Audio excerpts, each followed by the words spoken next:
Hello mga ma'am, welcome sa aking A Day of My Life of a 38-year-old work from home mama from Binyan, Laguna. Ayan, nagsisimula ang araw ko sa aking work at anytime kung gusto kapag weekend. Pero kapag weekdays, kailangan kong gumising ng 4:30 kasi may pasok ng aking anak. And on the side, nag-aalaga ko ng ito, ang ating cutie cat na to. Her name is Chelsea. Hello. Say hello, Chelsea. Ayan. Lakad-lakad lang talaga siya. Malukot talaga yan. Playful. Ayan, asawa ko na yan. Alam nyo ba? Hindi talaga siya mahilig sa pusa. Pero nang dahil sa amin, ayan, nakahiligan niya rin hawa sa amin. Ayan, kukulitan sila. Everyday sila nagkukulitan yan. And ito na talaga ang kinakatakutan natin mga nanay pag naubusan na laman ng ating ref, kasi ang hirap mag-isip na kung ano ipapaulam natin sa ating pamilya, lalo kapag anak mo ay foodie. Yan, wala na, ganyan lang naman ng ref ko. So sabi ko, tara, mag-grocery tayo. Ayan ang aking nag-iisang baby. Ayan. And ayan, sino dito yung mahilig sa mga Lucky Charm bracelets? Gusto ko na i-flex ko lang. Yan, naipon na yung iba dyan, regalo sa akin, ang iba dyan binili ko. May piyaw, tsaka yung money bag na yan. Now, kapag kami ay gusto mag-grocery or mabilis ang grocery lamang, o kaya man may kailangan bilhin na meron dito sa Southwoods Mall, dito kami pupunta madalas. Or kapag feel namin na kumain, yung tipong tinatamad kami magluto, dito kami pupunta lagi. Sino yung malapit sa Southwoods Mall? Ayan, shout out. Say hello. Hello lang. Comment lang dyan sa ating comment sections. Yung mga madalas sa Southwoods Mall. Dito talaga yung favorite place namin kasi kumbaga nandito yung mga kailangan namin. Yung kami nagsisimba dyan sa Santo Niño de Cebu. And ito yung view niyan. Relaxing tong lugar na to. Kumbaga parang anong magandang term doon? Parang basta yun na yun. Nakalimutan ko na. Basta parang siya, parang you are enjoying both worlds. May province na feel, at the same time, meron ding city feel. Ayan, yan siya. And itong, nung nandito kami sa loob, nagkakabiroan kami. Kasi lately, nahihilig kami magkape. Ayan. So, kung hindi kami nasa Starbucks, dito kami sa Coffee Bean. Yung asawa ko, parang timang. Kasi nga nagbibiroan kami, tara kape tayo. So ayan, ang aming coffee and yung mga pastries dito sa Coffee Bean. Masarap dyan yung kanilang yung cheesecake, masarap yun. So ito yung dalawa, hayahay. Ayan, dito kami madalas pumeso kasi ang ganda nung couch. Kaso nga lang nung time na yun, nung araw na yun, mainit. Parang tinipid yung aircon. O nagtitipid sila kasi nga summertime. So lumipat kami dito kasi sa, kumbaga, merong kahit pa paano may lamig na nakukuha from the main mall, from the main store. So ayan, nilagay ko lang sa 0.5 yung aking phone. Kunwari, hindi aware, ganyan, habang naghihintay kami ng aming order. At pala, fast forward ko to. Hirap pala mag voice over. Oh my God. Hindi pala siya ganun kadali. Sabi ko pa noon, madali lang yan. Voice over lang. Hindi pala siya ganun. Kailangan tuloy-tuloy yung daldal mo para hindi siya boring. Uy, shout out sa mga sa mga gumagawa ng ganito. Hirap pala, no? Ngayon ko lang na-appreciate yung hirap na paggawa nyo ng videos. So, ayan, ang sina Ate Barista, ginagawa na yung coffee nila. And tinatawag na yata ako nito. Yeah, alam ko, papunta na ako dyan, kukunin ko na yung kape namin. Pero bakit ang tagal? Dapat fast forward. Ayun na ako pala. Ayan, ang aking outfit for the day. Talagang yan. May tawag dyan, nanay starter pack. Merong naka-crocs, naka-short, naka-white t-shirt, tsaka naka-sling bag. Mamalengke ang ganyan. So, yan ang aming order. Ayan, kunwari, walang camera. Pero ako rin naman naglagay ng camera dyan. Ang haba pa nito. Grabe pala, no? Dapat pala may script ka talaga. Dito ako nag-fast forward nung iniinom na namin yung kape namin kasi wala namang ibang activity ko. Mag-iinom lang talaga ng kape. So, yun na nga ang aming, kumbaga, ba't ganon? Yun yung aming pastime, pag-iinom talaga ng kape. Coffee talaga kami. And sa tapat kasi ng Coffee Bean, ay nandun yung Conti. Sabi ng asawa ko, parang nami-miss niya raw kumain ng mango bravo. Di ba naalala yung mango bravo? So yun nga, yung Mango Bravo before, nawala tuloy ako. Nauso talaga siya, so nagkakaubusan pa nga. So ayun na nga, hindi nga kami bibili muna ng Mango Bravo kasi nga next time na lang at diet mode muna tayo. So sabi ko, punta muna tayo ng bench kasi kailangan kong bumili ng bagong t-shirt. So punta muna kami ng bench, hanap muna kami dyan. Sabi ko sa anak ko, anak ko ba nag-video? Si Hans nga ba? O si Daddy? Si Daddy na yata nag-video nito. O si Daddy naman nag-video nito. Hindi ako sure kung si Hans o si Daddy. Kaya sabi ko, videohan niyo ako, hanap ako ng damit. Ang alam ko, si Hans nga kasi yun para si Daddy. Oh.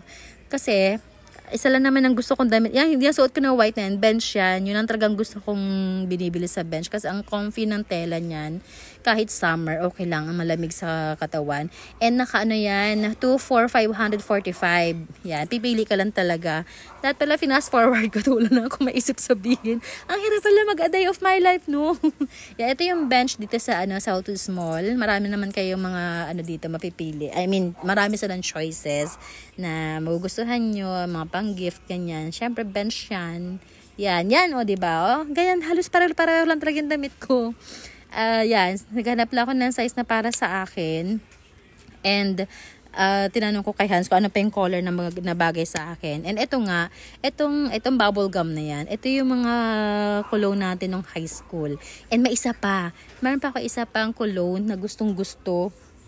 Yan, itong Aria. Itong Aria na to yung cologne ko na nagtatrabaho ko sa Batangas before. Kaso nga lang, bumili ako ng isa niyan. Yun nga lang, nung nasa bahay na, parang ayaw ko na ng amoy niya. So, binigay ko sa kapatid ko na binata. And yan, so, talagang ang pakay namin is mag-grocery nga. Na nasabit lang kami sa iba mga extra. So, punta na kami ng Robinsons na supermarket. Sabi ko, kuha ka ng cart kasi nga, mag-start na tayo ng grocery. Ang una talagang kukunin niya dyan is, alam niyo na, bata, Yakult. So, ayan. Punta kami dun sa may Yakult. And because Yakult is life, punta na siya dun sa kung saan naka-display yung Yakult. Meron pa siya isang gusto, yung Delight, pero para sa akin, mas masarap pa rin talaga yung Yakult. Hello Yakult, shout out sa iyo. Ayan, so kuha siya ng Yakult dyan.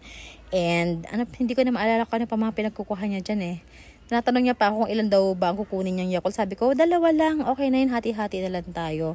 And sabi ko, videohan mo ako mamaya kapag kukuha ko ng chicken, ng meat. Kasi nga, gusto ko talagang, alam niyo ba, kaya ako ginagawa to. Kasi parang diary siya.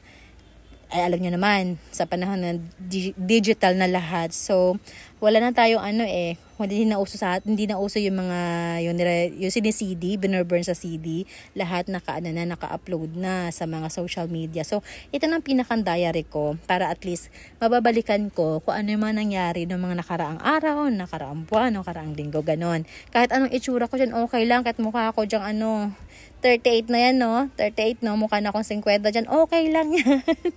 Yung asawa ko dumating na kasi nag-withdraw siya ng cash. Wala kasi kaming cash. So far, yun yung mga napamili namin. Hindi pa kami tapos kasi nga, minsan lang kami mag-grocery sa isang buwan. Talagang ang namin is pang isang buwan na talaga. Hopefully, isang buwan na stocks.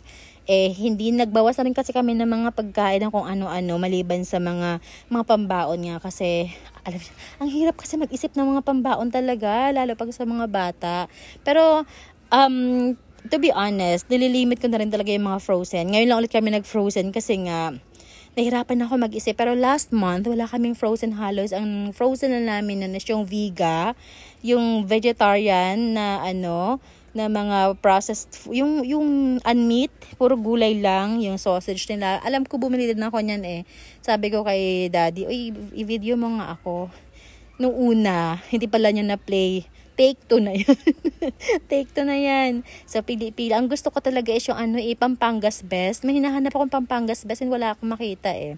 So, sino ba kumuha nito? Hindi ko na maalala kung sino kumuha nito. Si Daddy niya na kumuha nito eh. Siya nga, hawak niya pa rin yan, tocino. Yun, yung Pampangas Best na tocino, tsaka yung smoke na longganisa. Ayun, yung Viga. Yan, yung sinasabi kong Viga. Yan, kumuha ko niyan kasi nga pwede yan kay Jomel eh.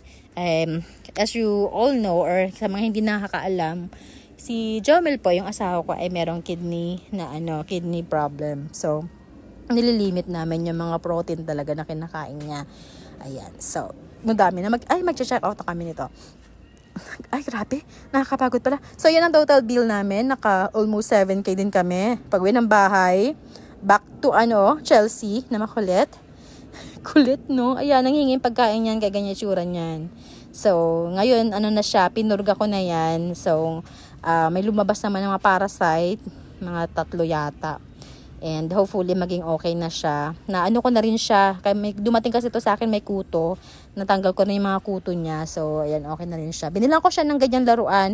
Pero alam nyo ba, mas gusto niyo laruin yung binalot ko na tissue ng scotch tape. Kasi dyan, yan din yan na pinapansin niyo yun. Mas gusto niyo yung tissue. Yan. Kasi sabi ko, sayang ang bili ko dito kahit yung higaan na binili ko para sa kanya, hindi na rin ginagamit. At etong anak ko, ay nagpo-football kasi yan. So, kailangan talaga mag-lose ng weight. Alam nyo ba, ang laki na ng pinayat niyan. Hindi, ngayon talaga kasi ako nagvi-video ng ng parang diary. Pero, ay, ang cute naman ng kuting na to nanood sa kanyang kuya na tingnan mo, kalukuhan talaga ng tatay. Tingnan nyo. Yan, pinagtripan. Bastos talaga. Sabi ko, tama na, maawa ka. Mukha naman nag-i-enjoy si Chelsea. Hindi na gumagalo. Gustong-gusto na din. Ayan, yun nga, mabalik tayo kay Hans. Ayan, ang laki ng pinayat niyan. Nung nag-start siya mag-football, nasa 59 kilos siya. Ngayon, nasa 52 na lang siya. So, ayan, hindi ko alam kung matatapos itong video na to. Pero, this is my very first video. Makalat yung bahay ko. Kaya hayaan nyo na. Pagpasensyahan nyo na. Thanks for watching. Ito ang first try ko mag-a day of my life. Sana... Basta, bahala na kayo. Intindihin nyo na lang. Bye!